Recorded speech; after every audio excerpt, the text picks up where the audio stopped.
1 பேதுரு 1வது அதிகாரம் 10ஆம் வசனத்தில் இருந்து 16வது வசனம் வரை. அன்பிற்குரியவர்களே, உங்களுக்கென்று இருந்த அருளை பற்றிதான் இறைவாக்கினர் இறைவாக்குரைத்தனர். இந்த மீட்பை குறித்து துருவி ஆராய்ந்தனர். தங்களுக்குள் இருந்த கிறிஸ்துவின் ஆவி கிறிஸ்து பட வேண்டிய துன்பங்களையும் அவற்றுக்கு பின் அடைய வேண்டிய மாட்சியையும் முன்னறிவித்த போது ஆவியால் குறிப்பிடப்பட்ட காலமும் சூழ்நிலையும் எவையென்று ஆராய்ந்தனர். அவர்களது பணி தங்கள் பொருட்டல்ல, உங்கள் பொருட்டே என்பது அவர்களுக்கு வெளிப்படுத்தப்பட்டது.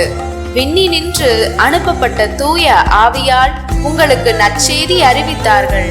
அவர்கள் முன்னறிவித்தவற்றை இப்போது உங்களுக்கு தெரிவிக்கிறார்கள்.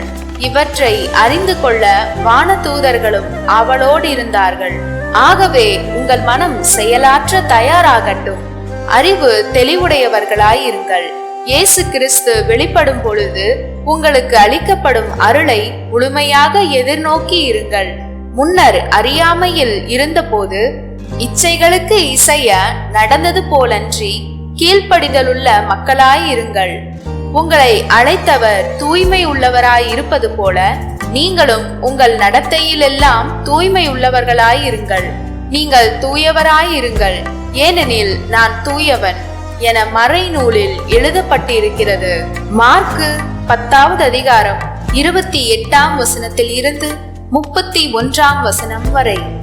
அக்காலத்தில் பேதுரு இயேசுவிடம், பாரும், நாங்கள் எல்லாவற்றையும் விட்டுவிட்டு உம்மை பின்பற்றியவர்களாயிற்றே என்று சொன்னார்.